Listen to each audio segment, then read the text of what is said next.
Welcome back to the IBSP. Here's your host, Boxing News. Canelo Alvarez should get all the credit in the world for beating Terence Crawford. And look, let's break it down honestly and objectively as possible. And Canelo Alvarez has said many times that he won't get credit for a Terence Crawford fight since Terence Crawford is moving up multiple weight classes, since Terence Crawford is listed as the naturally smaller man, although physically Terence Crawford has a height and a reach advantage over Canelo. Now, what's interesting about all of this is Dimitri Bivol, who's the naturally bigger man and the bigger man with physical dimensions at a higher weight that Canelo Alvarez did not belong in, was elevated on the pound-for-pound rankings for beating Canelo Alvarez, a naturally smaller man and a guy who did not belong at 175. But Dimitri Bivol was elevated on the pound-for-pound rankings for beating Canelo.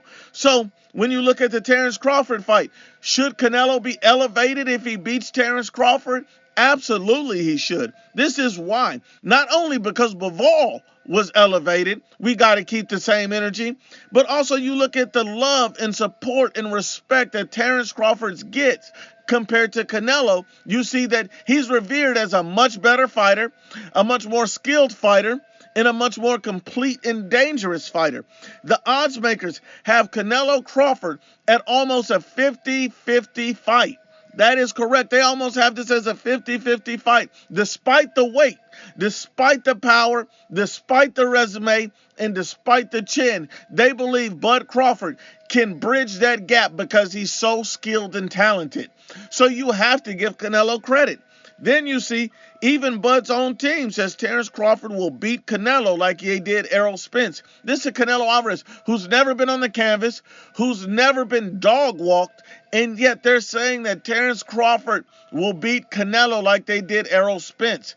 It's adding to the hype and mystique of the fight. People believe this, and therefore Canelo should get full credit. I mean, let's be honest. If Canelo can somehow find a way to win and beat the great Terence Bud Crawford, instead of getting dogged like Errol Spence, he has to be elevated on the pound-for-pound list.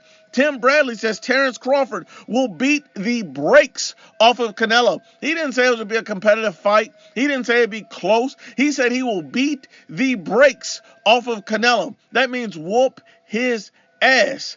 Canelo should absolutely get credit for this fight. So after this fight, I should hear, if Canelo were to win, that Bomac says Canelo's pound-for-pound number one. After this fight, if Canelo's victorious, I should hear Tim Bradley say Canelo's pound-for-pound number one. Both of these guys believe that Terence Crawford beats the brakes off of Canelo. Teddy Atlas, the same.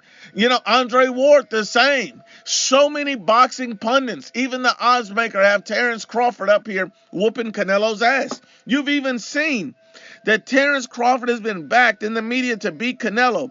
Despite the weight difference, due to his Floyd Mayweather smarts, they believe this man has the intelligence and IQ, reflexes and skills, speed and ability of Floyd Mayweather, and they believe that they're going to do to Canelo what Floyd did to Canelo. And we're talking about Canelo Alvarez, the king of 168. He's going to go up to his weight and whoop his ass and break him apart.